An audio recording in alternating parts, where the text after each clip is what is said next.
The night before her wedding, Eliza Ashworth sat alone at the small writing desk in her childhood bedroom. The one with the uneven leg, the one nobody had ever bothered to fix, and read the marriage contract her father had placed before her without ceremony, without apology, and without meeting her eyes. She read slowly. She was always careful with documents. Her mother had taught her that. Page 1 detailed the transfer of the Ashworth family name and its associated social standing to one Edmund Harwick, 5th Duke of Harwick, in exchange for the full settlement of the Ashworth family's outstanding debts. A figure so large it occupied 3 lines and required 2 decimal points. Page 2 outlined the terms of the union. There would be no dowry, as there was nothing left to give. Eliza would take up residence at Harwick Hall within a fortnight of the ceremony. She would be expected to fulfill her social duties as Duchess. She would make no claims on the Duke's personal accounts, his London properties, or his time. She turned to page 3. And there, beneath a heading that read assets transferred in association with the Ashworth estate, she found a numbered list. 1 oil portrait of the late Lord Ashworth, gilt-framed, 1 mahogany writing desk, East Corridor, 2 Persian rugs, drawing room, 1 gilt mirror, East Corridor, 1 set of silver candlesticks, dining room, 1 Eliza Margaret Ashworth, unmarried daughter of the above estate. She read the line twice, not because she hadn't understood it, but because she wanted to be absolutely certain of what she had understood. Then she turned to the final page, found the signature line, and placed her finger on it, not to sign, not yet, but to mark the spot. The way you mark a place in a book you intend to return to. She closed the contract, set it neatly on the desk, and asked herself, very quietly, in the particular voice she used only when she was thinking clearly, do they know about the letters? She already knew the answer. They didn't. Nobody did.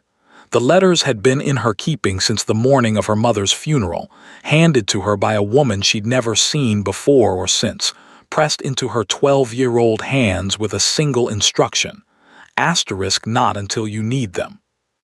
Eliza had spent 14 years waiting to need them. She picked up the pen, signed her name carefully, legibly, right where her finger had marked the line. Then she went to bed. Not because she was resigned, because she was ready. The wedding took place on a Thursday. Eliza had always thought, in the vague way one thinks about things that seem very far away, that her wedding would be on a Saturday, that there would be flowers she had chosen herself, that the church would smell like candles and spring rain, and that whoever stood beside her at the altar would at least, at the very minimum, look at her when the vicar asked him to. Edmund Harwick, 5th Duke of Harwick, looked at the stained glass window above the altar for the duration of the ceremony. He was not rude about it. He was not cold, exactly. He was simply elsewhere, present in body with the particular thoroughness of a man who has decided that presence is all that will be required of him. He was, Eliza noted with the detached precision that had carried her through the worst moments of the last several years, extraordinarily handsome. Dark-haired, broad-shouldered, with the kind of jaw that seemed specifically designed to make people forgive him things they shouldn't forgive. She had heard he'd spent 2 years on the continent before returning to deal with the estate's legal troubles. He had the look of a man who had enjoyed those 2 years enormously and resented being called back. He said, "I will asterisk at the correct moment." She said, "I will asterisk at the correct moment." The vicar pronounced them married. The Duke finally looked at her briefly, the way one glances at a clock, and offered her his arm to walk back down the aisle. His grip was formal, correct, and entirely impersonal. A man escorting furniture from one room to another.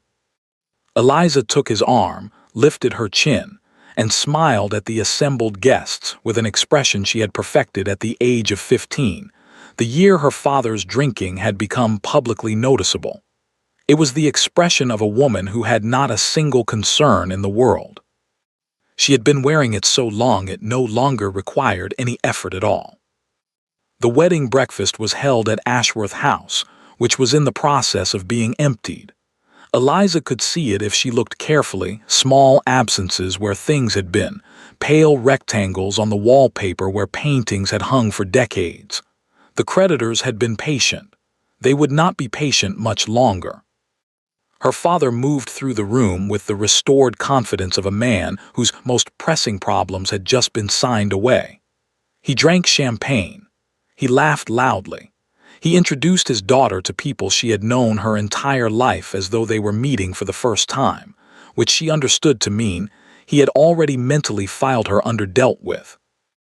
The Duke stood near the window with his solicitor, a thin, precise man named Mr. Graves, who had drawn up the contract, and who looked at Eliza with the mild professional interest of a man calculating the weight of something he has just moved. Nobody asked Eliza how she felt. This was not unusual. Nobody had asked Eliza how she felt in quite some time. Harwick Hall was 3 hours northeast of London by carriage, and Eliza spent those 3 hours sitting across from her new husband in a silence that was, she was careful to assess this accurately, not hostile. It was simply empty. He read. She looked out the window. When the carriage hit a particularly deep rut in the road and she was thrown slightly sideways, he looked up, confirmed she was uninjured, and returned to his book without comment. She had brought a book as well. She didn't open it. She was thinking about the East Corridor. Harwick Hall was large. That was the first thing. It was the kind of large that stopped being impressive and became instead slightly oppressive. Corridors that went on longer than corridors needed to go, ceilings high enough to lose the warmth of any fire before it reached the people sitting beneath them. Beautiful, certainly. Old and certain of itself in the way that only very old buildings could be, buildings that had survived enough history to feel faintly bored by the present. The housekeeper, a woman of about 60 named Mrs. Holt, met them at the door. She curtsied to the Duke with the economy of long practice, then turned to Eliza. Something passed across the woman's face. Not pity. Eliza had seen enough pity to recognize it on contact, and this wasn't it. It was something quieter, more careful. "Your Grace," Mrs. Holt said, "welcome to Harwick Hall." She said it to Eliza, not to the Duke. The rooms Eliza was shown to were in the West Wing.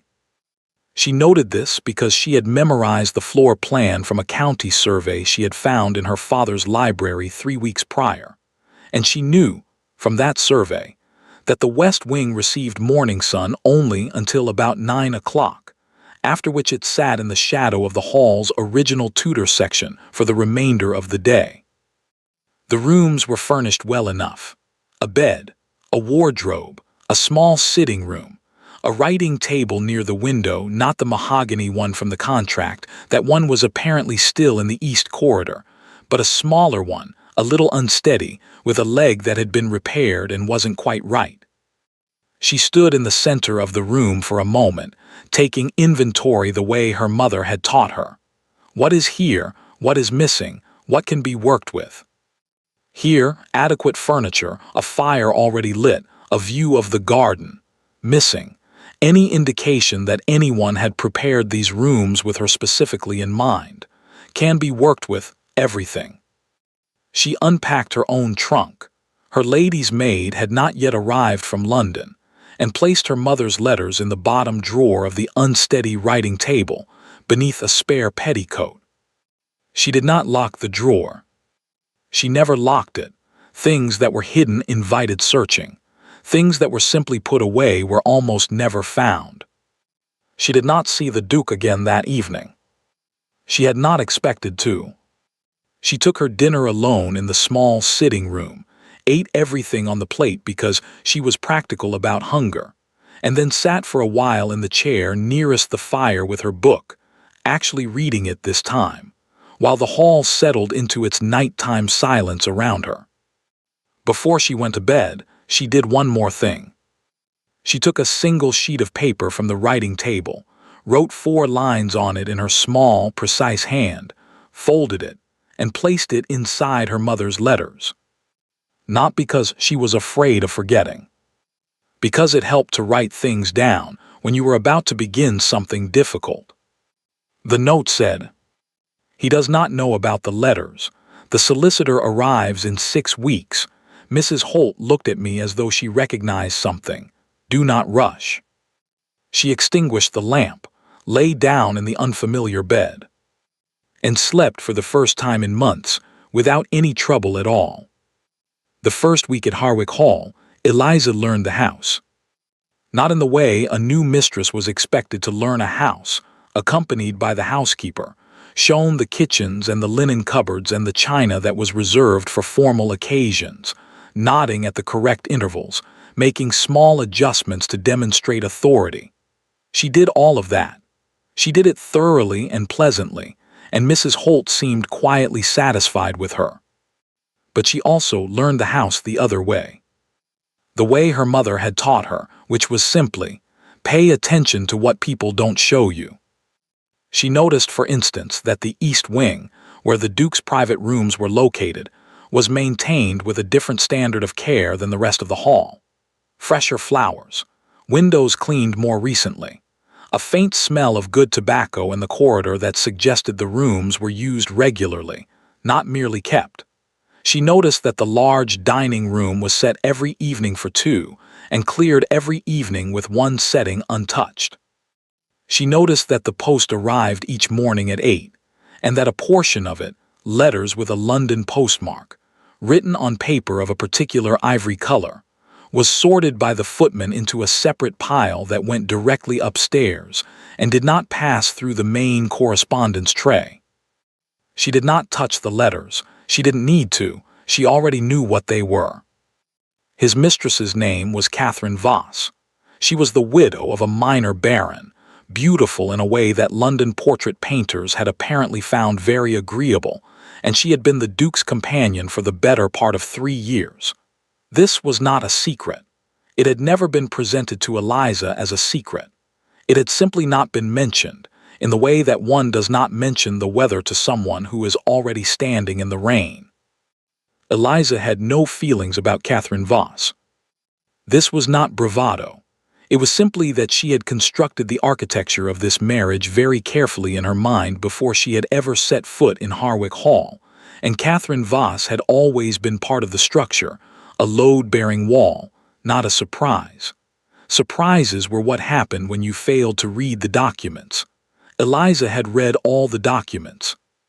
The Duke appeared at breakfast on the 4th morning. He was already seated when she came down, which meant he had been there first, which meant, she noted this with interest, that he had been awake before 7.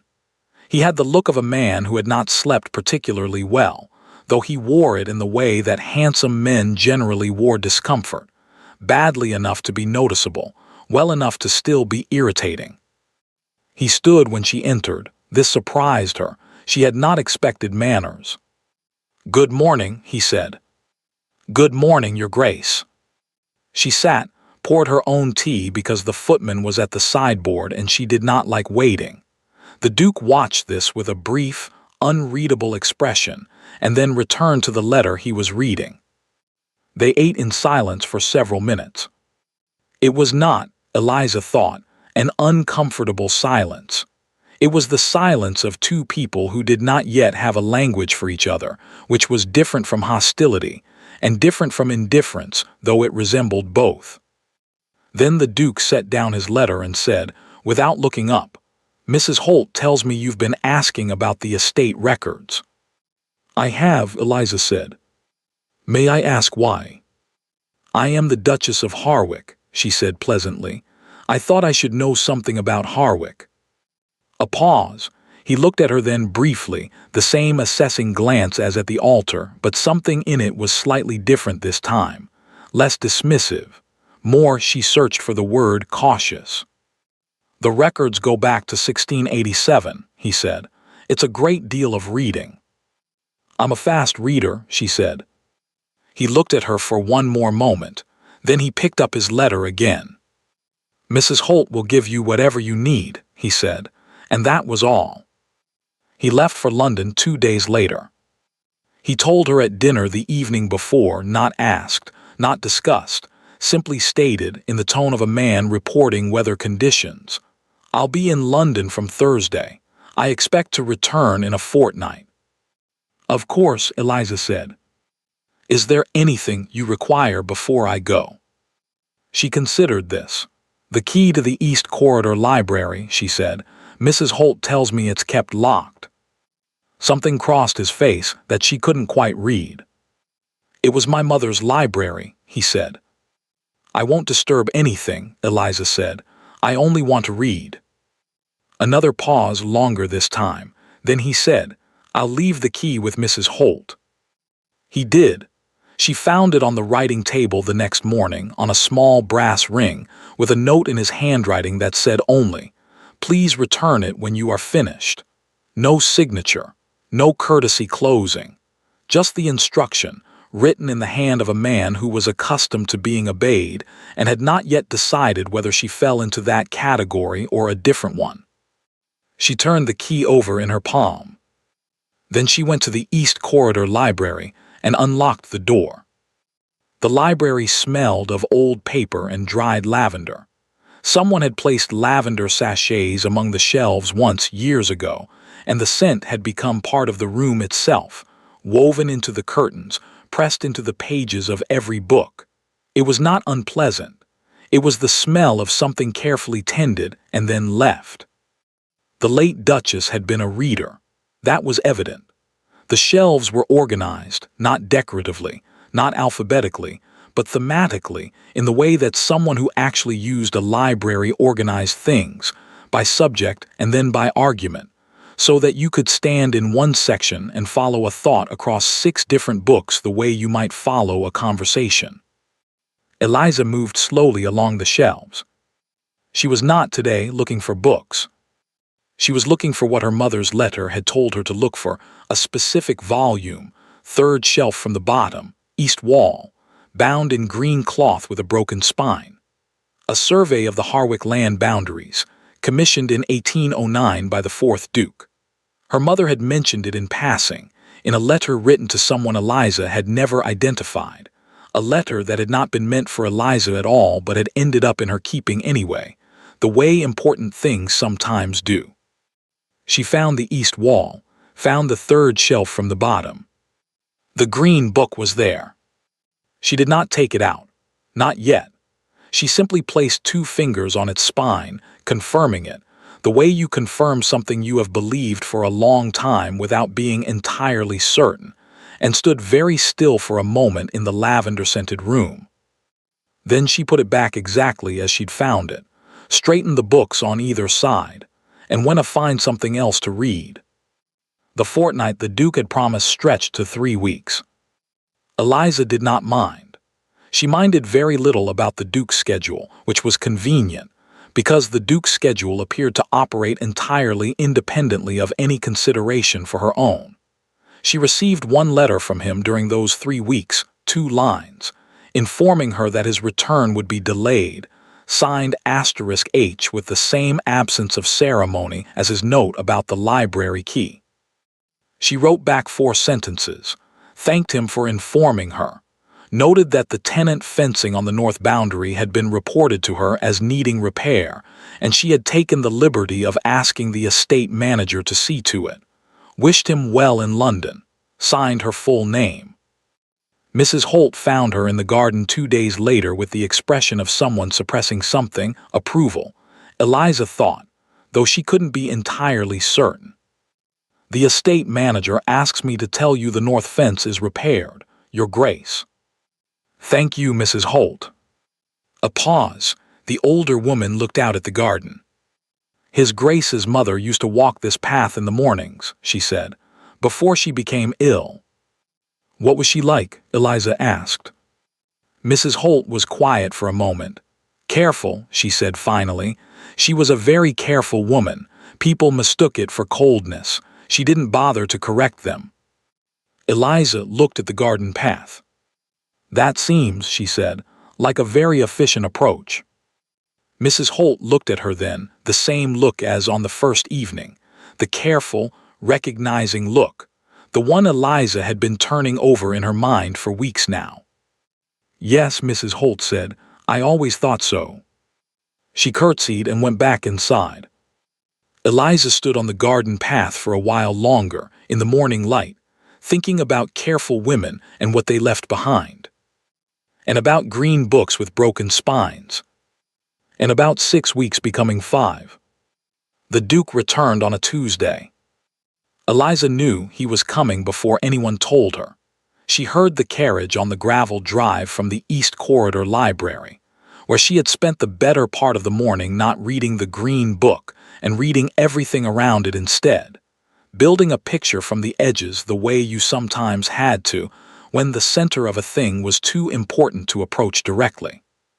She did not go to the entrance hall. She heard Mrs. Holt greet him, heard the particular acoustic of a large house receiving its owner, the slight shift in how doors were opened, the way the footsteps of the staff changed register when someone who mattered had arrived. She heard his voice, briefly, asking something she couldn't make out, heard Mrs. Holt's answer, equally indistinct. Then silence. She turned a page she hadn't read and waited. He appeared in the library doorway 20 minutes later. He had not changed from his traveling clothes. This told her something, that he had come here first, before his rooms, before anything else. She wasn't certain what it told her exactly, but she filed it carefully. "You're in here again," he said, not accusatory, mildly surprised, as though he had expected to find the room empty and was recalibrating. "You said I could use it," Eliza said. "I did." He looked around the room with the expression of a man who has been away from something long enough to see it differently. His eyes moved along the shelves, stopped briefly on the east wall, moved on. "Did you find what you were looking for?" he asked. The question was, she was almost certain, entirely casual, a thing one said to someone in a library. "Not yet," she said, which was true in every sense that mattered. He nodded, looked as though he might say something else, then appeared to decide against it. "Mr. Graves arrives Thursday," he said instead, "for the land dispute review." "I know," Eliza said. "Mrs. Holt mentioned it." "It's a legal matter. You won't need to be present." "Of course," she said pleasantly. He left. She looked at the east wall for a long moment after his footsteps had faded. Then she closed her book, rose, and went to her rooms. She took out her mother's letters that evening. There were 11 of them. She had read them so many times over 14 years that she no longer needed to read them. She could have recited them, word for word, in the dark. But she read them again anyway, because reading was different from remembering, and she wanted to be precise. Her mother, Margaret Ashworth, had spent 3 years as personal secretary to James Harwick, the 4th Duke of Harwick, before her marriage. This was not widely known. It had not been considered appropriate to widely know, which was precisely why Eliza's father had never asked about the letters, had never thought to ask, because it had never occurred to him that his quietly competent wife had a history that existed independently of him. Most men, Eliza had observed, suffered from this particular failure of imagination. The 4th Duke had been, by all accounts in her mother's letters, a decent man in an impossible situation. He had inherited an estate whose boundaries were in genuine legal dispute with the neighboring Caldwell family, a dispute going back 40 years, predicated on a surveying error in the original land grant that nobody had bothered to properly document, because the land in question had seemed, at the time, not worth the trouble. It had since become worth considerable trouble. A railway route had been proposed. The land's value had multiplied. And when the 4th Duke died 11 years ago, he had left behind a son, Edmund, the 5th Duke, Eliza's husband, who had inherited the dispute without inheriting the documentation that would have settled it cleanly. Because the 4th Duke, in the last weeks of his life, had sent that documentation to Margaret Ashworth. Eliza had never been entirely certain why. Her mother's letters didn't say, not directly. What they said was, "I am keeping this safe. I will know when it is needed." And then her mother had died, and the letters had been pressed into a 12-year-old girl's hands at a funeral, and Eliza had spent 14 years learning to be patient. The document itself was in the final envelope. She had looked at it hundreds of times. It was a boundary survey, commissioned privately by the 4th Duke in 1809, not the official county survey, but a corrected one, conducted by a cartographer her mother had hired on the Duke's behalf, signed and witnessed by 3 independent parties, legally precise in every particular.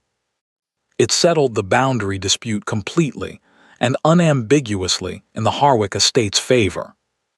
Without it, Edmund's legal claim was technically sound but practically vulnerable, dependent on an old survey with a documented error that the Caldwell family's solicitors had been picking at for years.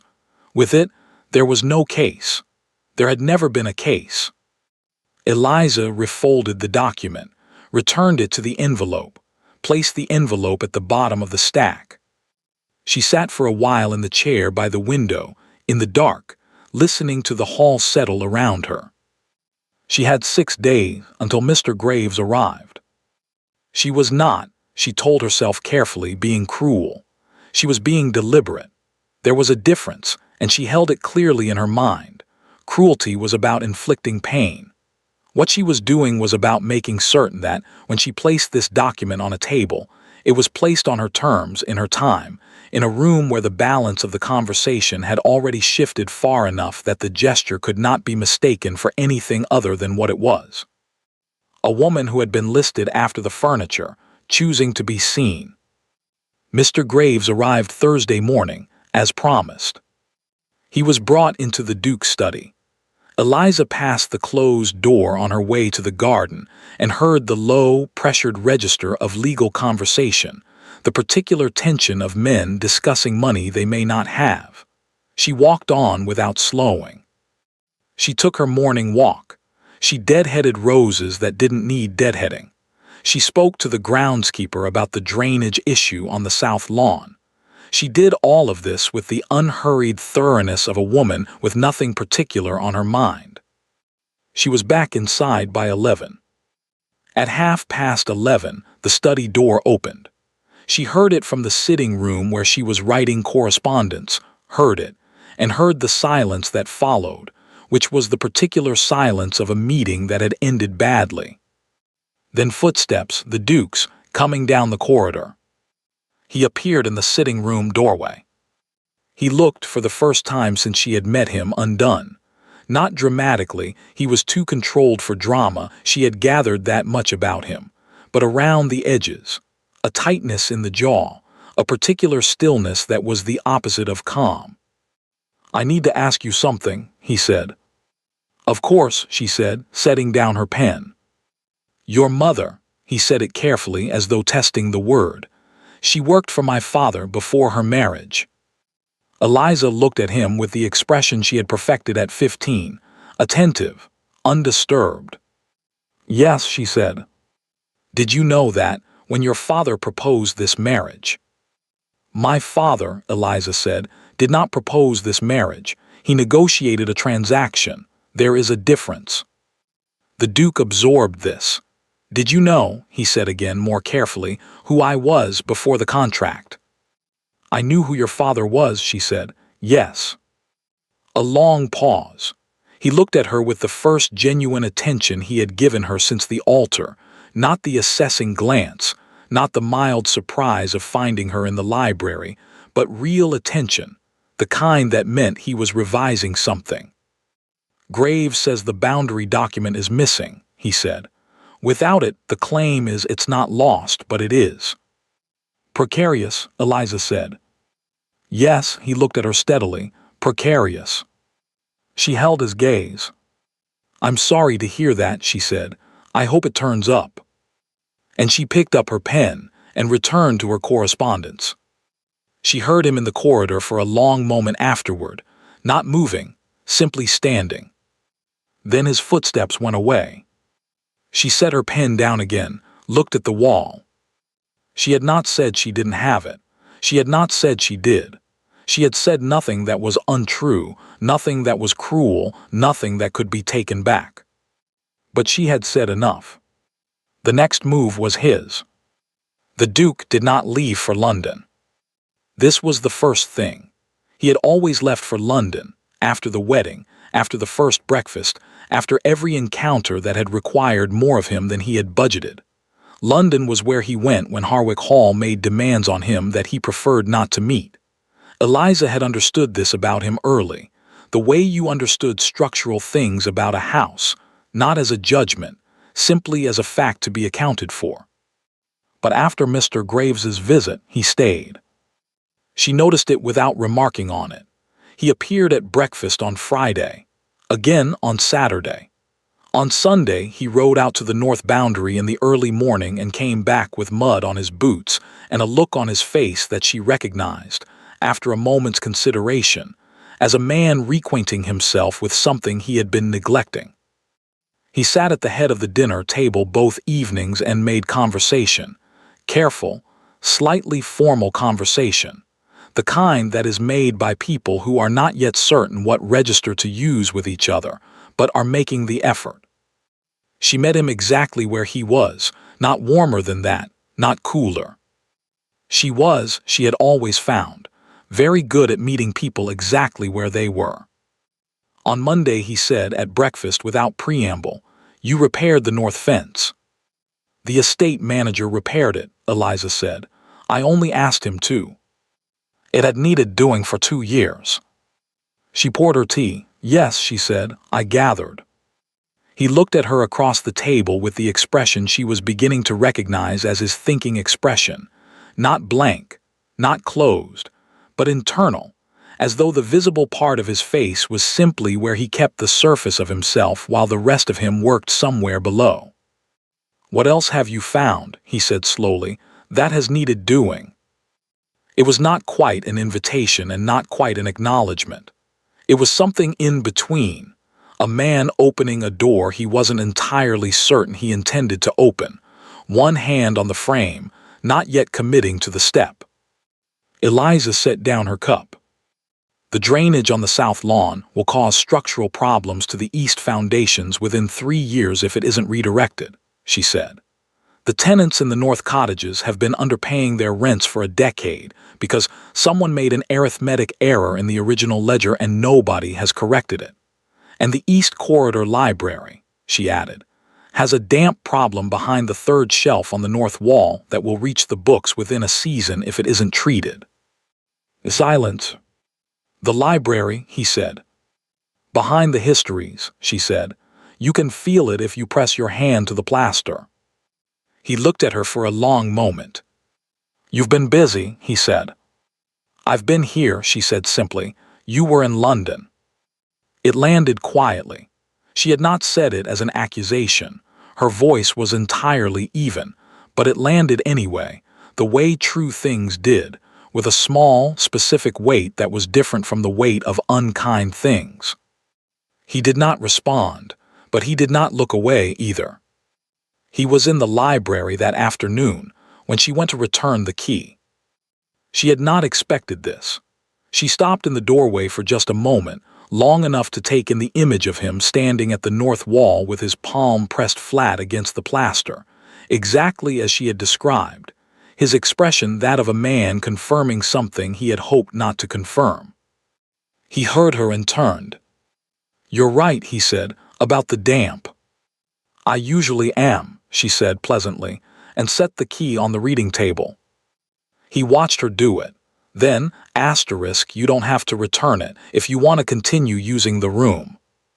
She looked at the key, then at him. "Thank you," she said.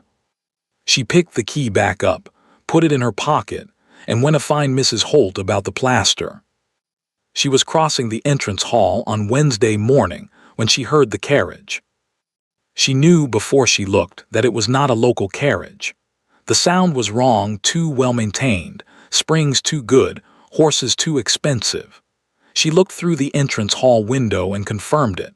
A private coach, dark green with brass fittings, and on the door a crest she didn't recognize but could have identified from the county register she had read in her 3rd week at Harwick Hall. Baron Voss, the late Baron Voss. His widow. Eliza stood at the window for precisely 3 seconds. Then she turned to the footman nearest the door. "I'll receive our guest," she said. "Please tell Mrs. Holt we may need tea, and tell His Grace." She considered for a moment. "Nothing yet." The footman looked uncertain. "Your Grace," he said carefully, Lady Voss generally arrives unannounced, Eliza said. "Yes, I imagine she might." Catherine Voss was beautiful the way that certain kinds of weather were beautiful, dramatically, uncomplicatedly, with an assurance that it did not need to justify itself. She was perhaps 30, dark-eyed, dressed in the kind of traveling clothes that managed to suggest they were entirely casual while having clearly cost a great deal of money. She swept into the entrance hall with the manner of someone who had done so many times and expected the hall to receive her accordingly. It took her approximately 4 seconds to register Eliza. The two women looked at each other. Eliza smiled first, warmly, unhurriedly, the smile of a woman receiving a guest in her own home. "Lady Voss," she said, "what a pleasant surprise. I'm afraid His Grace didn't mention you were expected." A fractional pause. "He wasn't aware," Catherine Voss said, recovering smoothly. "I was passing through the county and thought." "Of course," Eliza said. "Please come in, I've asked for tea." She led Lady Voss into the morning room, not the drawing room, not the Duke's study, the morning room, which was pleasant and well lit, and positioned at precisely the opposite end of the hall from the Duke's private rooms. She poured tea herself. She asked about the journey from London. She expressed mild regret about the state of the road since last autumn's rains. She was, she knew, being watched very carefully by a woman who was herself very careful, and she met that watchfulness with the particular serenity of someone who has nothing to defend, because she has already thought of everything. After perhaps 10 minutes of this, Lady Voss set down her cup. "I had hoped to see His Grace," she said, directly, the gloves coming off with the particular grace of a woman who respected directness in others because she employed it herself. Eliza appreciated this. "He's occupied with estate business this week, I'm afraid," she said. "The land dispute with the Caldwell family, I expect you've heard of it, very demanding on his time just now." She smiled again, gently. "I would hate for him to be interrupted, especially over something that might have been arranged in advance." Silence. In that silence, 3 things happened simultaneously.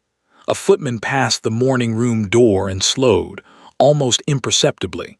The clock on the mantel struck the half-hour, and somewhere on the staircase above them, a floorboard registered the weight of a man who had stopped walking. Eliza did not look at the doorway. Catherine Voss did, briefly, then back to Eliza. "I see," she said quietly. "It was very kind of you to call," Eliza said. "I'm sorry the timing wasn't more convenient. The roads back to London are better in the afternoon. I've found the morning light is rather deceptive about the conditions." Another silence, shorter this time. Lady Voss rose. Eliza rose with her. They walked to the entrance hall together, Eliza maintaining the pleasant, unhurried manner of a woman seeing off an acquaintance after an enjoyable visit, and stood together at the door while the carriage was brought round. "You are not," Lady Voss said, very quietly while they waited, "what I was told to expect." "No," Eliza agreed, "I rarely am." The carriage came. Catherine Voss descended the steps, paused at the bottom, and looked back up at Eliza with an expression that was, and this surprised Eliza slightly, though she kept it from her face, not hostile. It was something closer to rueful, the expression of a woman who had understood all at once that a game she had considered already one had in fact been quietly and completely restructured while she wasn't watching. She nodded once, Eliza nodded back. The carriage pulled away. Eliza stood at the open door for a moment, looking at the drive. Then she turned. The Duke was at the foot of the staircase. He had not changed. He was still in his morning coat, no cravat, A man who had been in the middle of something when he heard an unexpected carriage and had come to investigate, and then she understood from his position, from where exactly on the staircase he was standing, had stopped, had watched, had not come down. They looked at each other across the entrance hall. His expression was not readable. It was the most unreadable she had seen him, not the controlled blankness of a man withholding, but the genuine opacity of a man who was experiencing something he had not prepared a face for. "She won't be back," Eliza said simply, and walked past him toward the corridor. "Eliza." She stopped. He never used her name.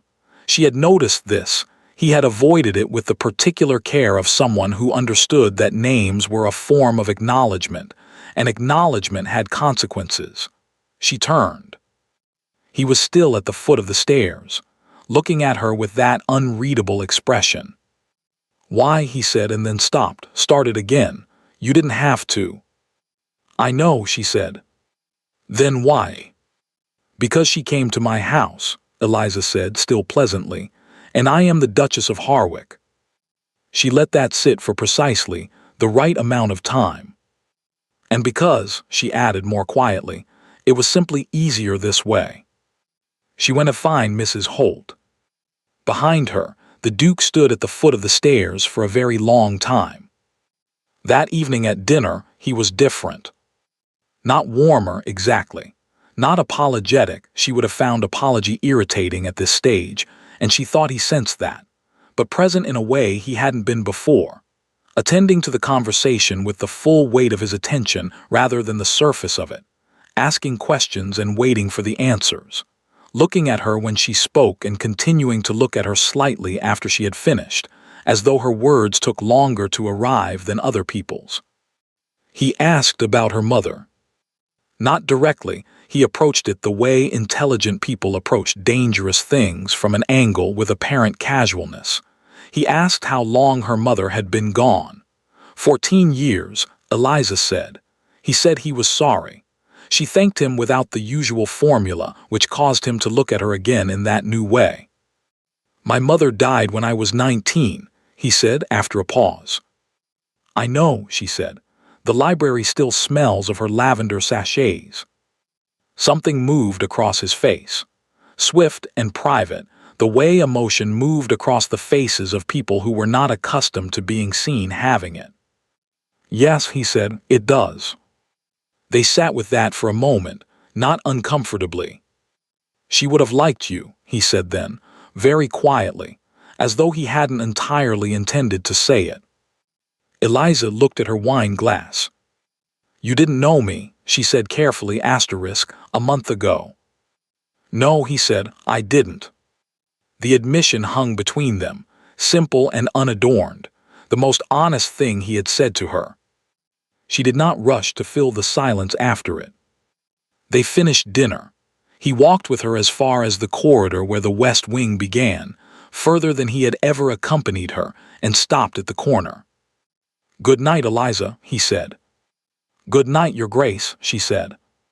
She felt him watch her walk away. She did not look back. But she was aware, very precisely, of exactly how many steps it took to reach the corner, and that he was still standing there when she did. She sat at her writing table that night and took out the small sheet of paper with her 4 notes on it. She read them over. "He does not know about the letters. The solicitor arrives in 6 weeks. Mrs. Holt looked at me as though she recognized something. Do not rush." She picked up her pen, added 1 line at the bottom. "He used my name today." She looked at it for a moment. Then she folded the paper, returned it to the envelope, and put it away. Outside, somewhere in the east wing, a light was still burning. She could see it from her window, a faint glow at the edge of the darkness. The Duke's study, the Duke still awake, still sitting with something she had not yet given him, and he did not yet know how to ask for. She looked at it for a while. Not yet, she told herself, not yet. But the word yet was doing something it hadn't done before. It was getting smaller. The deadline was a Thursday. Eliza had known this since before the wedding, had found it in the legal correspondence her father had left carelessly on his desk the week of the negotiations, had memorized it with the same precision she applied to everything that mattered. The Caldwell family's formal challenge to be answered in full no later than the 14th of October, failing which the boundary dispute would proceed to Chancery, and the associated costs and timeline would become, in Mr. Graves's careful phrasing, significantly less predictable. Significantly less predictable meant ruinous. She had understood that without needing it explained. It was the 10th of October. She knew something had shifted when Mrs. Holt came to find her on Tuesday morning with an expression that had moved past careful into something that was almost not quite, but almost distressed. "Mr. Graves is here again, Your Grace," she said. "He arrived an hour ago. He and His Grace have been in the study since." "Thank you, Mrs. Holt." The post also came. A pause. There was a letter from the Caldwell solicitors. Eliza set down her pen. "I see," she said. His Grace, Mrs. Holt stopped, rearranged herself. He was already in a difficult mood before Mr. Graves arrived. Eliza looked at her. In 7 weeks at Harwick Hall, Mrs. Holt had never editorialized about the Duke. She reported facts, his schedule, his preferences, his movements, with the clean economy of a woman who understood that information was a form of loyalty and deployed it accordingly. She did not offer assessments. She did not use words like asterisk difficult. That she was using it now told Eliza everything she needed to know about what was happening in the study. "Thank you," Eliza said again. She rose, smoothed her dress. "I'll need the carriage in an hour." Mrs. Holt looked at her. "The carriage, Your Grace."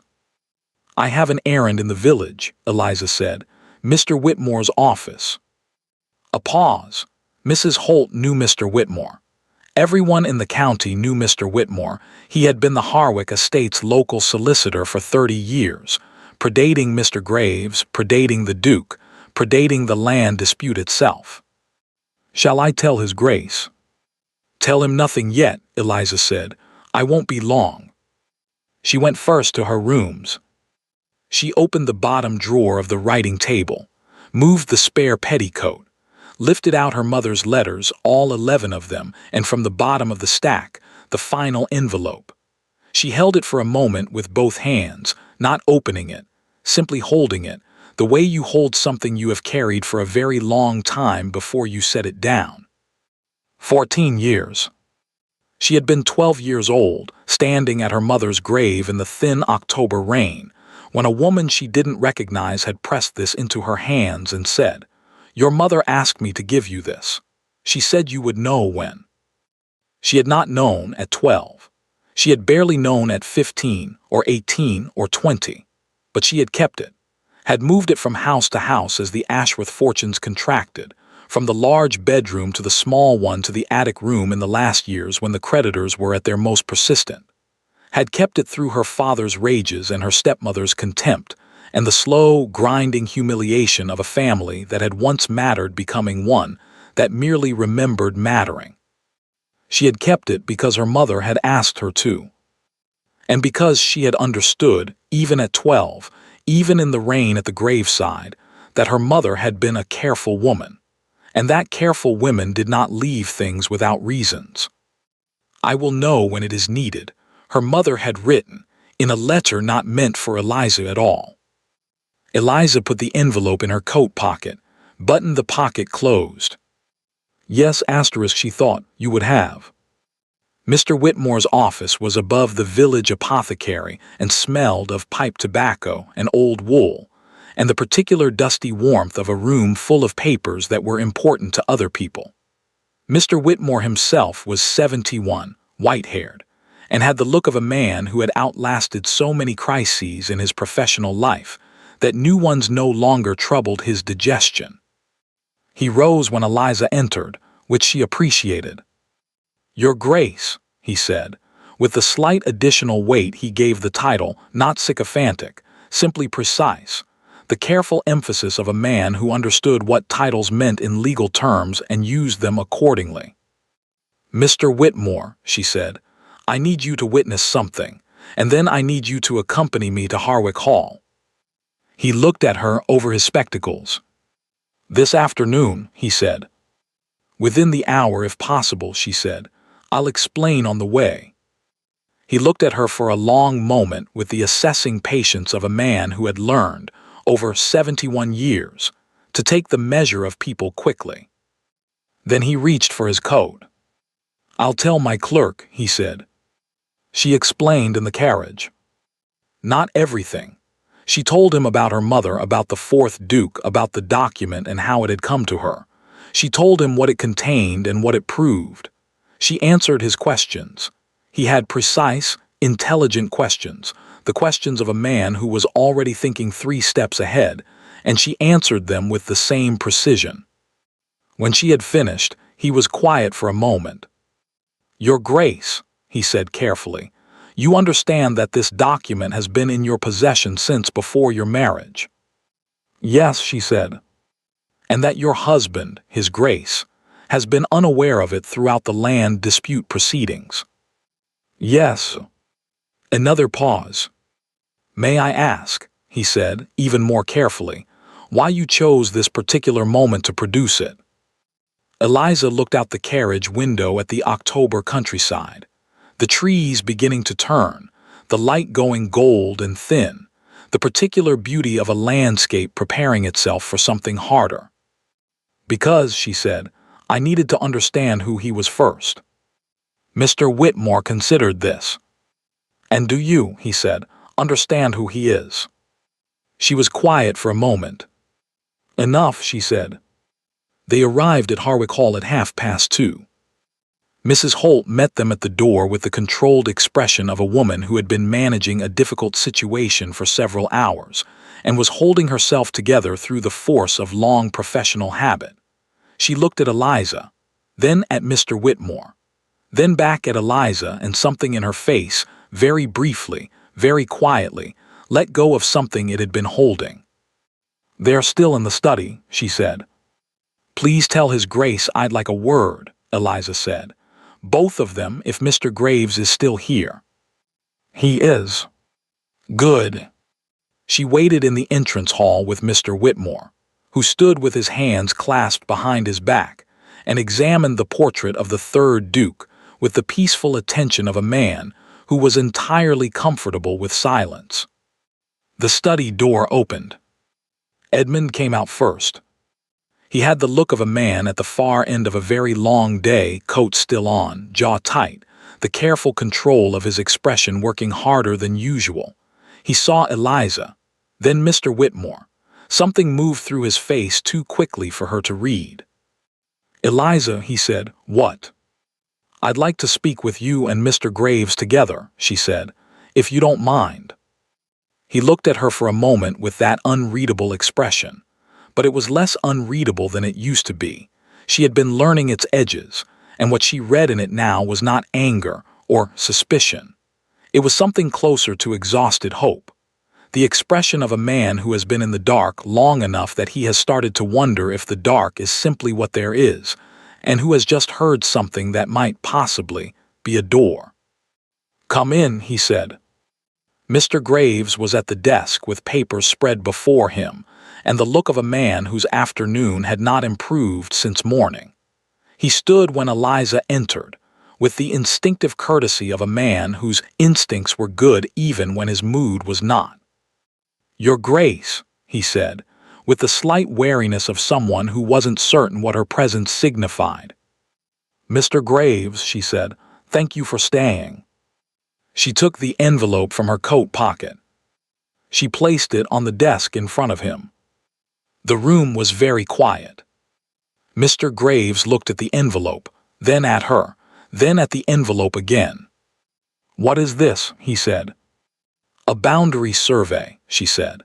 "Commissioned privately by the 4th Duke of Harwick in 1809, conducted by a cartographer named Samuel Eyre, witnessed by 3 independent parties whose names and signatures are included. It corrects the error in the original county survey and establishes the Harwick boundary with legal precision. Silence. Mr. Graves picked up the envelope with the reverent caution of a man handling something he was not yet certain was real. He opened it, unfolded the document inside, began to read. Eliza did not look at him. She looked at Edmund. He was looking at her with an expression she had not seen on his face before, not the assessing glance, not the controlled blankness, not the exhausted hope of a moment ago. Something rower than any of those, something that had not had time to be arranged into anything presentable. "How long?" he said. His voice was very quiet. "How long have you had that?" "Since I was 12, she said. Since he stopped. "My mother kept it for your father," she said. "She left it to me. I've had it since her funeral." He stared at her. "That was 14 years ago," he said. "Yes." "You had it before the marriage." "Yes." "Before the contract." His voice was very careful now. "Before you signed." "Yes." "Why?" he said, and then stopped. Because the question was too large for one word and he seemed to know it, and she watched him try to find more words and not quite manage it, which was the most human she had ever seen him.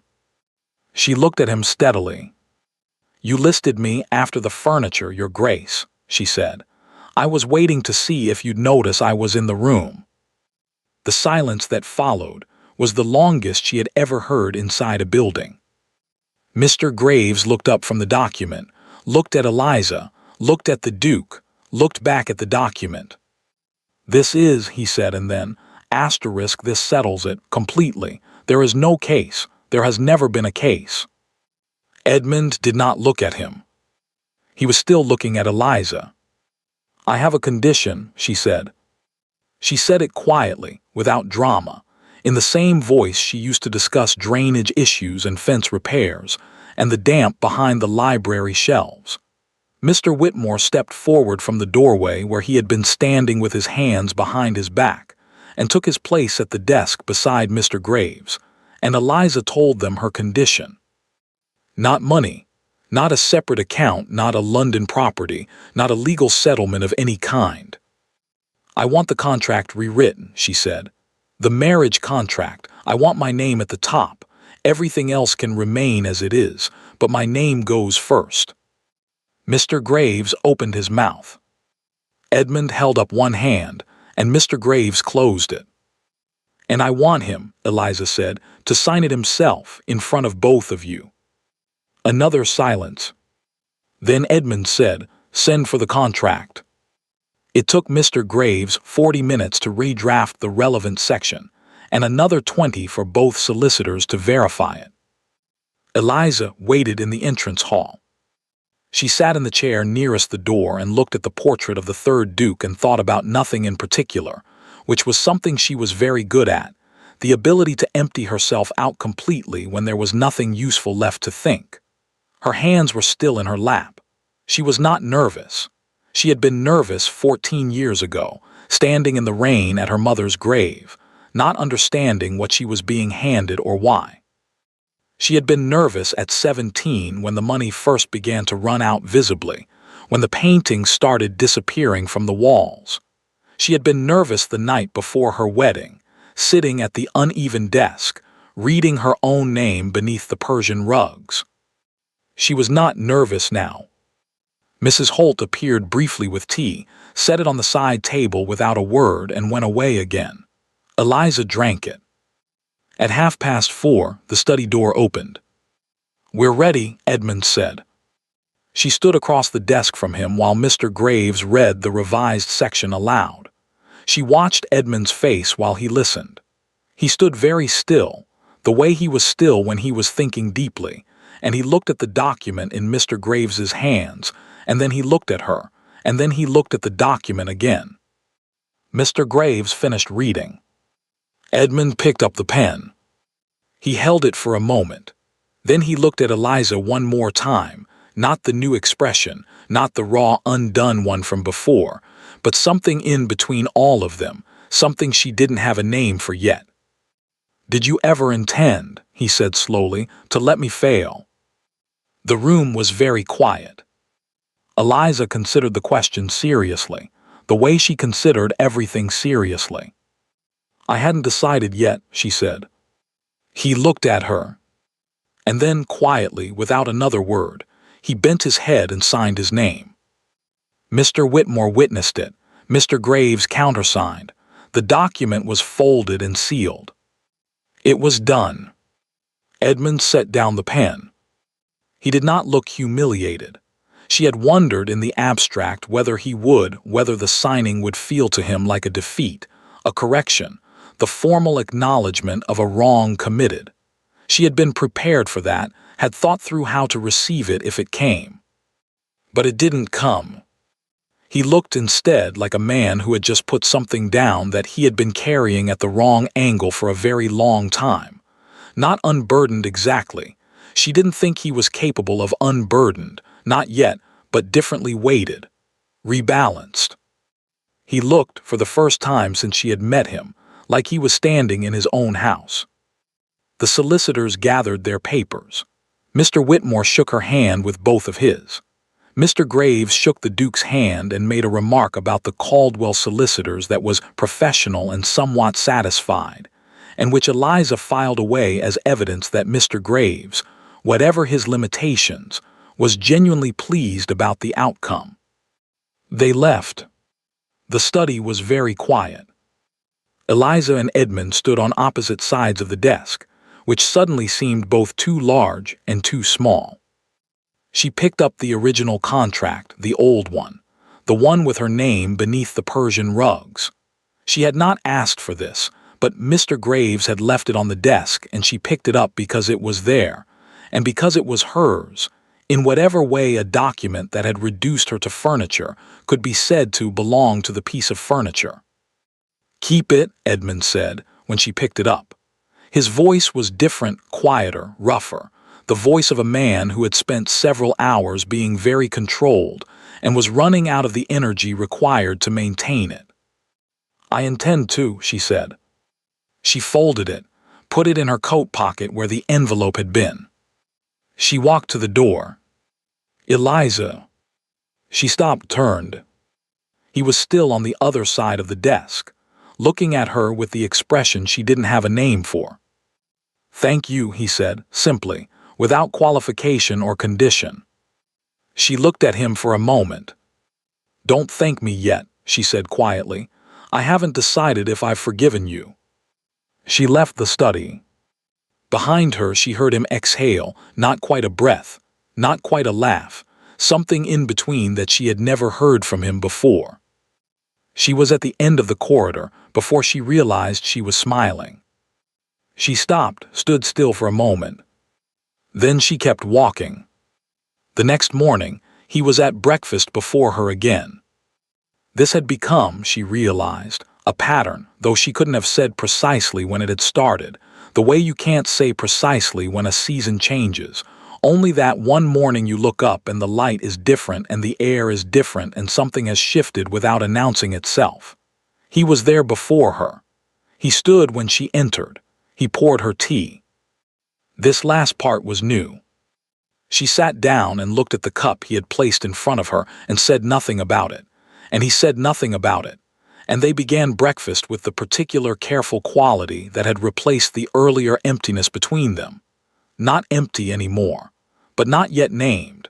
The way a room feels when the furniture has been rearranged, and you keep reaching for things that are no longer where they were.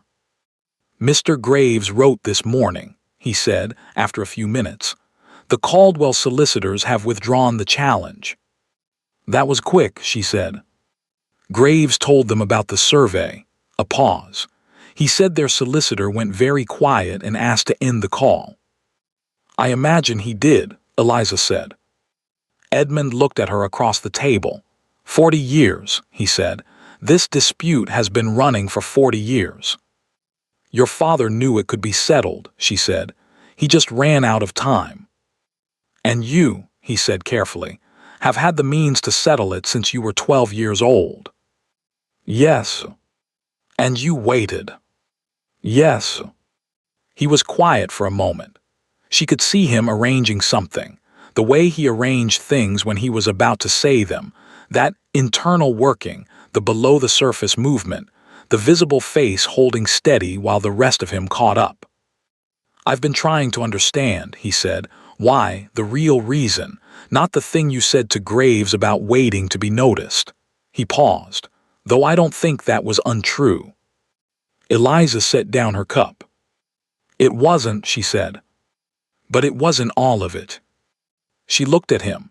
He was watching her with the full weight of his attention, the real attention, the kind she had first seen after Catherine Voss's carriage had pulled away, the kind that changed the quality of the air in a room. No, she said, it wasn't all of it. Then what was the rest? She was quiet for a moment. She was not accustomed to being asked this kind of question, not by anyone, not in recent memory. She was accustomed to being managed, negotiated, signed away. She was not accustomed to being asked what she actually thought. She found, somewhat to her own surprise, that she wanted to answer. My mother trusted your father, she said. She kept that document for years because he asked her to, and she believed it was the right thing. And then she left it to me. She paused. I didn't know you. I didn't know if you were a man worth trusting with something she had kept that carefully. He looked at her. And now, he said. She picked up her tea. Now, she said, I know you better than I did. It was not a declaration. She was careful, she was always careful, not to make it more than it was. But it was not nothing, either, and he received it as not nothing.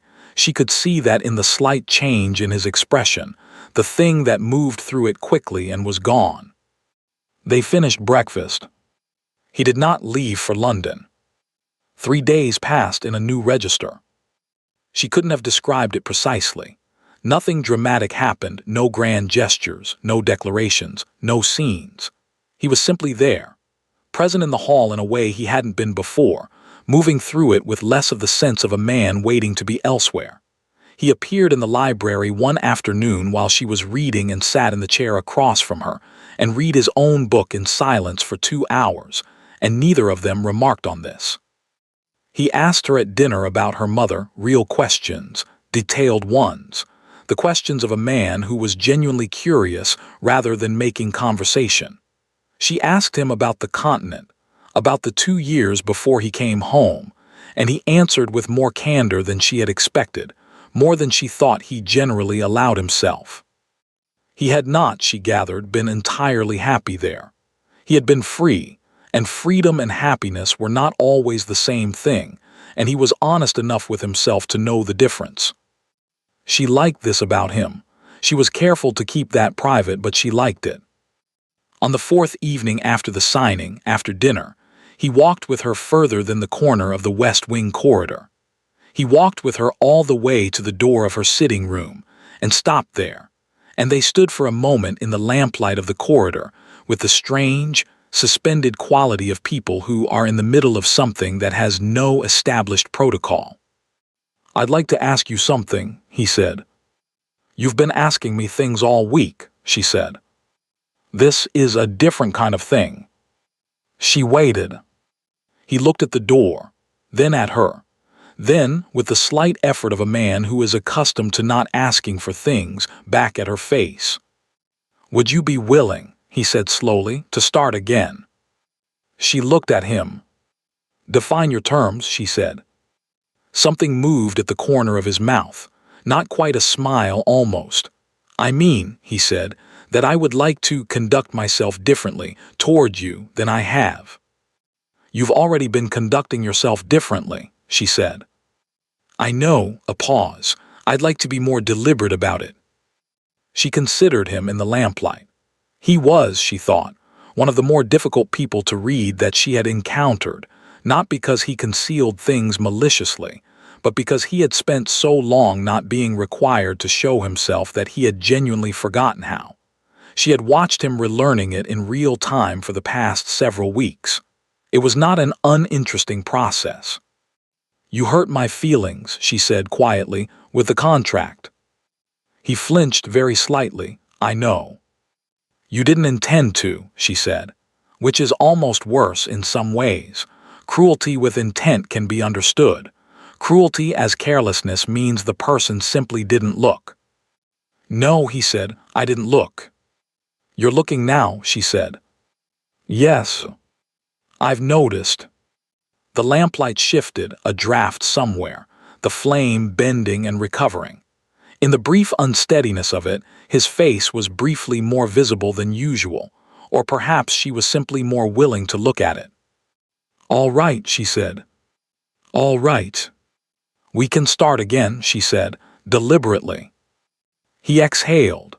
She had noticed he did this, released breath at the end of tension, the way most people didn't, visibly, with his whole chest, as though he had been holding himself at a certain height and was allowing himself to come down.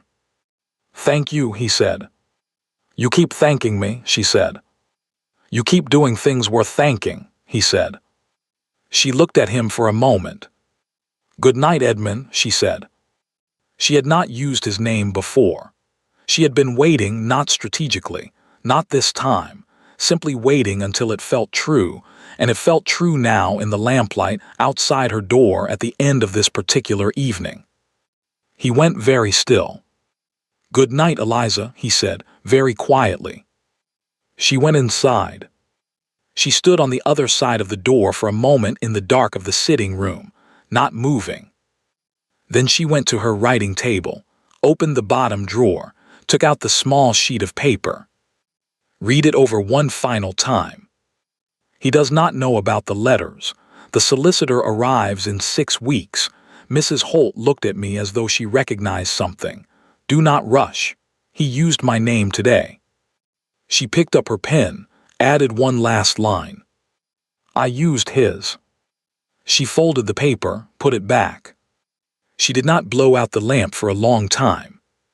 The following Sunday, Edmund told her about the tenant dinner. It was an annual tradition at Harwick Hall. The estate's tenants gathered for a formal dinner at the end of harvest, a tradition his father had maintained, and his grandfather before him, which Edmund had continued because abandoning it had seemed like one more thing he couldn't afford to let go of, even in the years when he had let a great deal go. "It's in a fortnight," he said. "I'd like you to be there." "I'm the Duchess of Harwick," she said. "I would expect to be there."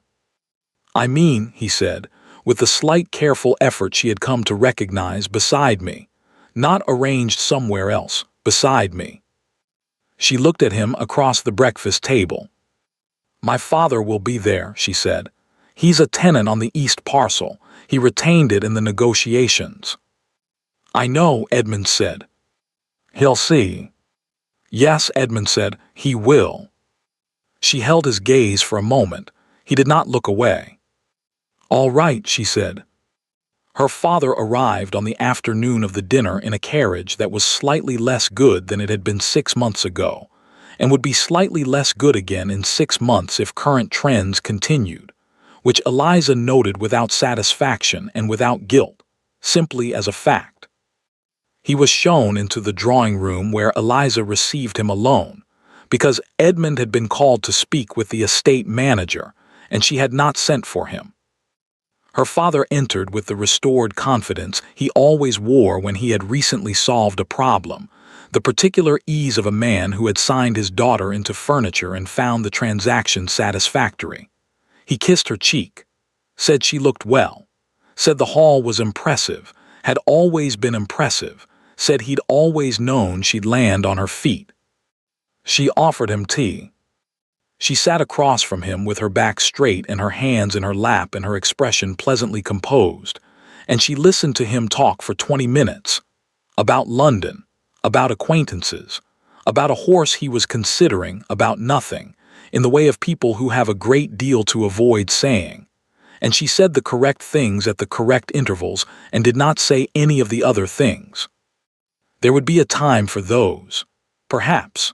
Or perhaps not. Perhaps the correct thing was simply to close the door quietly and keep it closed, which was a different kind of statement and in some ways a more permanent one. She had not decided yet. She was still learning. She had found to let herself not decide things yet. Edmund appeared at the drawing room door 20 minutes in, and she watched her father's face recalibrate, the slight sharpening of attention, the performance of ease adjusting to account for a more important audience. Edmund shook his hand, was courteous, nothing more, did not defer. Her father looked between them once, quickly, the look of a man reading a room he had thought he understood. He understood it now. She could see the moment he did. The dinner was in the great hall, long tables, candlelight, the particular warmth of a large house choosing to be generous. The tenants arrived with the mix of formality and ease of people who had done this before, who knew the shape of the evening, who would be stiff for the first hour and comfortable for the second, and very comfortable indeed for the third. Edmund led her in. He did not simply offer her his arm in the corridor and walk in together. He came to find her himself, appeared at the door of the drawing room where she had been waiting, and extended his arm and said, "Are you ready?" And when she took his arm, he covered her hand with his other hand for just a moment, briefly, warm, deliberate, before they walked in. She kept her expression composed. She was learning that composed and feeling were not opposites. He seated her himself, on his right, pushed in her chair. Then he stood and the room came to quiet and he said, "Thank you for joining us. I'd like to begin by introducing my wife, Eliza, Duchess of Harwick, without whom," he paused, with the very slight suggestion of something wry, "this estate would have significantly more unresolved problems than it currently does." A ripple of laughter, warmth in it. She looked at him. He was looking at her. "Her name first," he said quietly just to her, while the room settled into its dinner noise around them. "Always from now on, her name first." She looked at the table for a moment. Then she looked back at him. "Don't make promises in front of tenants," she said quietly, "that you don't intend to keep." "I intend to keep it," he said. At the far end of the table, her father was watching them. She did not look at him. She picked up her wine glass and turned to the tenant on her left and began to talk about the drainage on the south lawn, which apparently affected his fields as well, and which she had some thoughts about. Edmund beside her was smiling. She could see it in her peripheral vision, not a performed smile, not the social ease of a man playing his role. Something quieter than that, and far more real, the smile of a man who is sitting next to someone he has only recently begun to understand and is finding the understanding unexpectedly good. She did not comment on it, but she was aware of it, very precisely, for the rest of the evening. Walking back through the hall afterward, the guests gone, the candles burning low, the house settling into its nighttime self, he stopped. She stopped beside him. He was looking at the east corridor, at the gilt mirror which caught the last of the candlelight and held it, amber and wavering, in its old dark frame. "The mirror," he said. "Item 4, she said, "on the asset list." "Yes," he was quiet for a moment. "I owe you an apology that a rewritten contract cannot cover." She looked at his reflection in the mirror. He was looking at hers. "Then don't put it in writing this time," she said. He turned from the mirror, looked at her directly, her, not the reflection. "I'm sorry," he said, "for the contract, for not looking, for," he stopped, "for the furniture." She held his gaze. "I know," she said. "That's not the same as forgiving me." "No," she agreed, "it's not." "Will you?" he said, "eventually." She looked at him in the candlelight, at the man he had been and the man he was becoming, at the gap between the two which was not small but was, she thought, she was almost certain, crossable. "Ask me again in the spring," she said. Something moved through his face. "The spring," he said. "Things look different in the spring," she said, "I find." He was quiet for a moment. Then, "Yes," he said softly, "I imagine they do." They stood in the corridor for a moment longer, in the amber light, in the particular silence of two people who have said the important things, and do not yet need to say anything else." Then she said good night. He said good night. She walked to the west wing and he watched her go. She could feel it, warm at her back, all the way to the corner. She did not look back. But at the corner, just before she turned, she slowed. Just for a moment. Just enough. Winter came to Harwick Hall the way it always came to old houses, not all at once, but incrementally, settling into the bones of the building, finding the drafts and the cold corridors and the rooms that no fire could quite reach. The gardens went gray and spare. The lights shortened. The county roads turned unreliable. Edmund did not go to London. This was, Mrs. Holt told Eliza one morning with the careful neutrality of a woman conveying significant information, unusual. He had spent every previous winter in London. The hall in winter, she said, had always been left to the staff and the silence. "Has it?" Eliza said. "Every year since his mother died," Mrs. Holt said. "He comes for harvest. He comes for the tenant dinner. Then London until March." Eliza looked out at the gray garden. "He stayed," she said. "Yes, Your Grace," Mrs. Holt said. "He has." They had developed, by November, something that functioned like a life together. It had not been announced or agreed upon. It had simply accreted, the way things did between two careful people who were paying attention, small habits accumulating into patterns into something that began to resemble, from a certain angle, the outline of a home. Breakfast always together now. The Morning Post divided between them without discussion, estate matters to her, London correspondence to him, things that overlapped set in the middle of the table to be reviewed jointly. She had taken over the household accounts fully, and had found 3 separate ledger errors that, corrected, had saved the estate a sum that made Mr. Graves go quiet for a moment when she presented it to him. Edmund had looked at the corrected figures and then at her and said, "Is there anything in this house you haven't fixed?" "The damp in the library," she said. "The contractor doesn't come until February." He had laughed, a real laugh surprised out of him, brief and genuine, the laugh of a man rediscovering that he was capable of it. She had catalogued it carefully. It was the 3rd time she had heard it. She was beginning to think she might like to hear it regularly. In December, her father wrote. The letter was 2 pages long and managed, with some skill, to say almost nothing directly. He wrote about London, about mutual acquaintances, about a dinner he had attended at which Edmund's name had come up favorably. He mentioned, in the final paragraph, that his circumstances had become somewhat constrained, and that he hoped she was well, and that perhaps when she was next in the county she might find time to. She folded the letter, put it on the small pile that she was assembling in the bottom drawer of her writing table, beneath her mother's letters, beneath the old marriage contract. Not answered, not discarded. Simply held. Edmund noticed her expression at breakfast the morning after. He didn't ask. He had learned when to ask and when not to, which was one of the more useful things he had learned, and had taken considerable effort. He simply refilled her tea and passed the marmalade and said, "Asterisk, the drainage contractor has written to say he can come in January instead, if that's better." "January is better," she said. "I thought so," he said. She looked at him across the table. "Thank you," she said, "for the tea, for the marmalade, for the drainage contractor, for not asking, for all of it at once." He met her eyes. "Don't thank me yet," he said. Her own words from weeks ago returned to her gently without edge. "I'm still catching up." It was Mrs. Holt who told her about the portrait.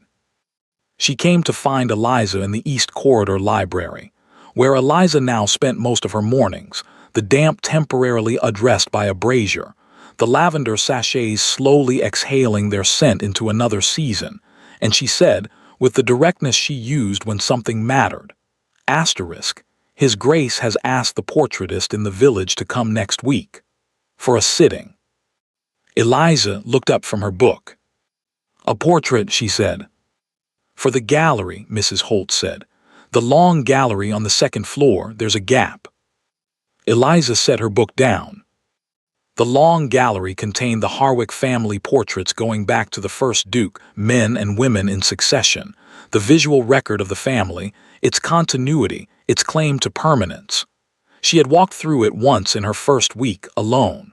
Had noted the gap between the fourth Duke and the current stretch of wall, the late Duchess, Edmund's mother, and then nothing. A blank space waiting. "A portrait of whom?" she said. Mrs. Holt looked at her with the expression she had worn on the very first evening, the careful, recognizing look. But it was different now. The caution was gone from it. What remained was something warmer, something that had been waiting for a long time to be simply itself. "Both of you," she said, "together." Eliza looked at the east wall for a moment. "He didn't mention it," she said. "No," Mrs. Holt said. "I don't think he knew how to." She found him in the estate manager's office that afternoon, bent over maps with Mr. Cullen, discussing the spring planting on the reclaimed South Fields, sleeves rolled, completely absorbed in something practical. The way he was absorbed in practical things now that he was staying, now that the hall was something he lived in rather than visited. He looked up when she appeared in the doorway. Mr. Cullen excused himself with the tact of a man who had been at Harwick Hall long enough to read rooms accurately. They were alone. "Mrs. Holt told you," he said. "It was not quite a question." "Yes," she said. He straightened, rolled his sleeves back down. The careful arrangement, she had learned, that he performed when he was about to say something that required more of him than usual. "I should have asked you first," he said. "I know that." "Why didn't you?" He was quiet for a moment. "Because I wasn't certain you'd say yes," he said, "and I found I minded considerably the idea of you saying no." She looked at him. "That's not a reason not to ask," she said. "That's a reason to ask and be prepared for the answer." "Yes," he said, "I understand that now." "Edmund." "Yes." "I would have said yes," she said. The thing that moved through his face this time was not swift and private. It stayed, settled into his expression and remained there, unhidden, the face of a man who was no longer spending all his energy maintaining the surface of himself. "Will you sit for it?" he said, "with me?" "Yes," she said, "I'll sit for it." The portraitist came on a Thursday, a Mr. Aldous, elderly, deliberate, with the unflappable patience of a man who had spent 50 years painting people who didn't know how to be still. He arranged them in the library, her choice. Edmund had said choose wherever you like, and she had chosen the library without hesitation. The green book was back on its shelf. The damp was being addressed. The lavender sachets had been refreshed. Mr. Aldous positioned them twice before he was satisfied. Edmund standing, slightly behind and to her left, his hand on the back of her chair, not touching her, almost touching her, the particular charged geography of two people learning proximity. She sitting, a book open in her lap that she was not reading, her face turned slightly toward him. "Don't look at me," Edmund said quietly during the third hour when Mr. Aldous was consulting his palette. "He'll make us start again." "I wasn't looking at you," she said. "You were." "I was looking at the wall behind you." "There's nothing on the wall behind me." "I'm aware," she said. "It's a very restful wall."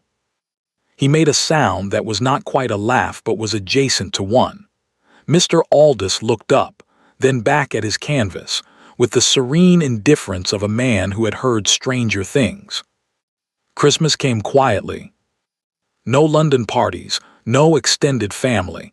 Edmund's family was largely reduced to a cousin in Shropshire with whom he corresponded sporadically, and an aunt in Bath who wrote every 3 months with opinions about weather. Eliza had no one she needed to see. They spent the week in the hall, which was, she found, exactly where she wanted to be. On Christmas morning he gave her a gift. She had not expected this, had given him one, a book she had found in the library that she had reasoned he hadn't read and would like, but had not anticipated reciprocation. It was a writing desk. Not large, sized for her sitting room, for the window that faced the garden. Dark walnut, steady on all four legs, with a small brass mechanism on the left drawer that she didn't understand until she opened it. A lock, with a key, which he handed to her separately on a small brass ring. "For your letters," he said. She looked at the desk, then at the key, then at him. "You knew," she said, "about the drawer." "Mrs. Holt may have mentioned early on that you kept things in a drawer," he said, "under a petticoat." "Mrs. Holt," Eliza said, "tells you more than I realized." "She was worried about you," he said, "in the beginning." "And now?" His expression was the warm one, the one she had been cataloging, the one that had been accumulating since October. "Now," he said, "I think she's the happiest person in the hall." "Second happiest," Eliza said, before she had entirely decided to say it. The silence after it was very full. He looked at her with complete attention, the full weight of it, the kind that changed the air. "Eliza," he said. "Edmund," she said. They were, she thought, both terrible at this. Both too careful, too controlled, too practiced at keeping themselves at the exact distance that felt safe. They were going to have to be deliberately bad at it, deliberately willing to step past the careful distance, deliberately willing to be seen in the act of stepping. She set the key down on the desk. She looked at him. "You asked me," she said, "to ask you again in the spring." He went very still. "About the forgiveness," he said. "Yes." "It's December," he said carefully. "I know when it is," she said. "I'm telling you, you don't have to wait until spring." The room was very quiet. Outside, the winter light came through the window and fell across the new desk, across the key on its brass ring, across the space between them, which was small and getting smaller. "Eliza," he said again. Her name in his voice still did something she was not entirely accustomed to. "I forgive you," she said, simply, without drama, without condition, without the careful architecture of qualification. The contract, the not looking, all of it. "I forgive you." He exhaled, the full chest release of it, the coming down from height. Then he crossed the space between them, the small remaining space, and took both her hands in his, and held them, and looked at her with the expression that had no name yet, but was accumulating one, slowly, in the lamplight and the lavender and the long winter of learning each other. "I will spend," he said quietly, "a very long time making certain you don't regret that."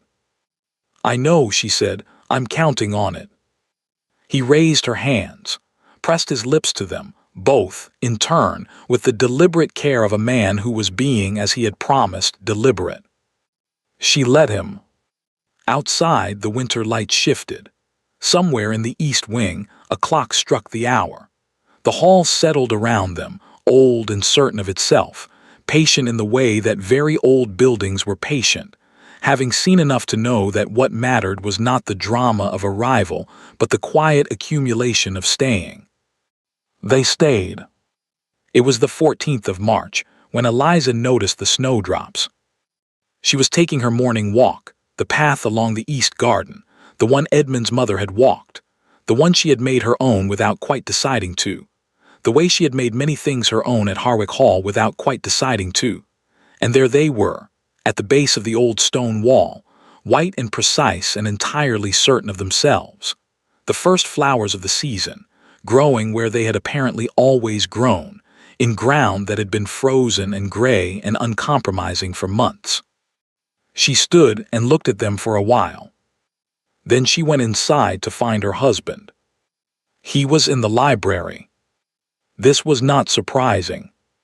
He had taken to the library in February with the enthusiasm of a man rediscovering something he had closed off without realizing how much he missed it. He had reorganized the north wall entirely, had the damp treated properly so that the plaster was clean and dry, and the histories were safe, had found, tucked behind a volume of county records. A letter from his mother dated 3 years before her death that he had not read until February, and which he had not told Eliza about in words, but which she had understood from his expression at dinner that evening. The particular tender grief of a man finding something he had thought was entirely gone. She had not asked. She had simply sat beside him after dinner, closer than usual, and they had talked about other things until the expression had settled into something he could carry. He looked up when she came in. "Snowdrops," she said, "on the east wall." Something shifted in his face, warm, immediate, the expression that had finally accumulated its name over the course of a winter, the name being simply her. He looked at her that way, with the expression that meant her, and she had stopped finding it startling sometime in January and had started quietly looking forward to it. "My mother planted those," he said, "the year I was born." She sat down across from him. "Then it's spring," she said. He set his book down, looked at her across the reading table. "It's spring," he agreed. Neither of them said anything else about it. They didn't need to.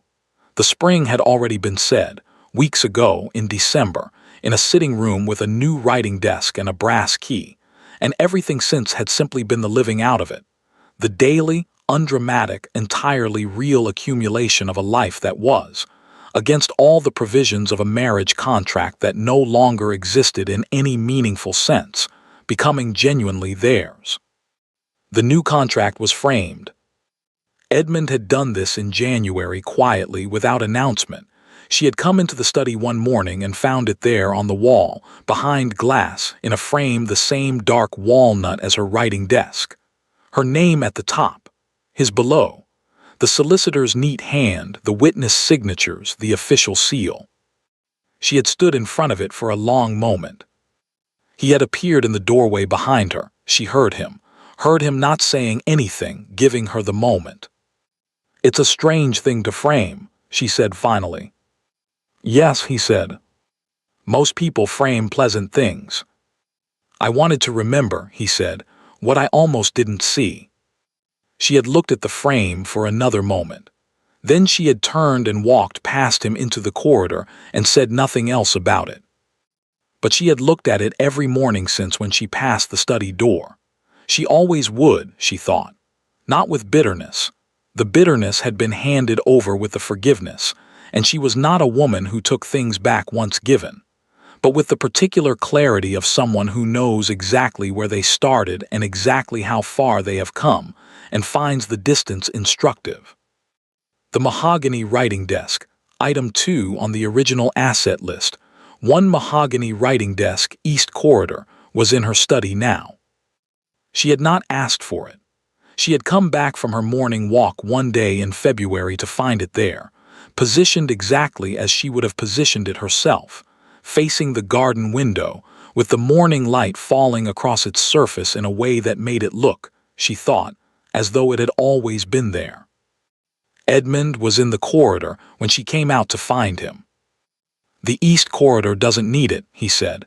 "The corridor has the mirror." "Item 4, she said. "Yes," a pause. "I thought you might prefer the desk." She had looked at him, at this man who had been learning all winter, the extraordinary and apparently inexhaustible work of seeing her, and said, "I would, thank you." "You're welcome," he said. And then, with the slight self-awareness he had developed, the ability to catch himself in the act of becoming better, "That's the third time this week I've done something worth thanking. I'm improving." "Considerably," she agreed, and went back to her study and sat at the mahogany desk, and wrote 3 letters in the morning light, and felt, for the first time in as long as she could remember, entirely located in her own life. Her father's letters had stopped in February. She had not responded to any of them. This was not, she had decided, cruelty. It was simply the closing of a door, the quiet, permanent kind, the one that didn't need slamming because its closing was already complete. Edmund knew. She had told him in January, matter-of-factly over breakfast, "I won't be responding to my father's correspondence," and he had looked at her and said, "All right," nothing more. No qualification, no gentle suggestion that perhaps, simply, all right. The acceptance of a man who understood that she had thought it through more carefully than anyone else could, and had arrived at the correct place by herself. She had, she thought, married someone who trusted her judgment. The discovery of this had taken approximately 3 months. She suspected it would continue to reveal itself in new forms for considerably longer. Mrs. Holt found her in the garden that morning, after the snowdrops, with a look that Eliza recognized immediately. The contained, careful expression that meant she was about to say something significant. "Mr. Aldous has finished," she said, "the portrait." They hung it together. Edmund and Eliza and 2 footmen who did the actual physical work, while Edmund directed with the concentration of a man for whom the precise positioning of things had become unexpectedly important. Eliza stood back and watched, and did not tell him he was being particular, because he was being particular, and she had decided she found it endearing. It went between the late Duke and the empty stretch of wall. The gap closed. The 2 of them in the library in the lavender light, her sitting, the book open in her lap, him standing behind her, almost touching, his hand on the back of her chair, her face turned slightly toward him, his eyes. This was the thing Mr. Aldous had captured, the thing she hadn't expected a portraitist to see, not on the viewer, not on the middle distance, but on her. Clearly, unmistakably on her. She looked at it for a long time. "It's good," Edmund said beside her. "It is," she agreed. "You look," he stopped, considered, "like yourself." She glanced at him. "Is that a compliment?" "It's the best one I have," he said. She looked back at the portrait, at the 2 people in it who were, she thought, not yet the people they were going to be, who were still in the middle of becoming, still learning the shape of each other, still finding, daily, new rooms in this life they were building together. But they were looking in the right direction. That was, she had come to understand, the whole of it, not arrival, not completion, simply facing the right way, willing to see and be seen, willing to stay. That evening, Edmund took his tea in her sitting room. He had been doing this since January, appearing at 4:30 with his cup and his book, and settling into the chair across from hers with the ease of a man who has been doing something comfortable for years rather than weeks. The first time, she had said nothing. The second time, she had asked Mrs. Holt to have 2 cups sent up. By the third time, it required no arrangement at all. It was simply what happened at 4:30. They read. The fire was good. Outside, the March light was doing the thing it did at this hour, going gold and thin, the particular tenderness of a late winter afternoon that knows it is the last of its kind, that spring is coming and the light will change. She was not reading her book. She was looking at the garden through the window, at the stone wall where the snowdrops were, white and precise in the fading light. "Edmund, do you know what I thought?" she said. "When I read the contract, the first one, when I found my name on the list." He lowered his book. "Tell me," he said. She looked at the snowdrops. "I thought he has made a very significant error," she said, "and I am going to have to decide what to do with it." A pause. "And," he said. She looked at him across the fire-lit room, at this man who had been an error and a contract and a stranger and a cold presence at an altar, and a voice through a study door and a hand on the back of her chair.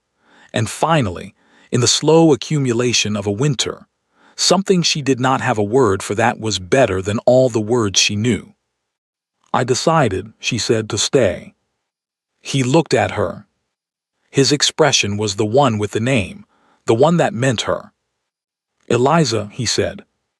"Don't," she said gently, "make a speech." "I wasn't going to," he said. "I was going to say I'm glad you did." "I know," she said. "Are you," he said, "glad?" She considered this, with the seriousness she gave everything that mattered. "Yes," she said, "considerably." He smiled, the real one, the one she had been cataloging since October, the one that had stopped being a catalog entry sometime in December, and become simply something she expected, something she relied on, something that was as much a part of the half-past four sitting room as the fire and the tea and the gold winter light. He picked up his book. She picked up hers. Outside, the snowdrop stood against the old stone wall, white and steady in the last of the light. The hall settled around them, unhurried, patient, certain of itself in the way of very old things that have seen enough to know what lasts. They read until the light was gone. Neither of them moved to leave. Neither of them intended to.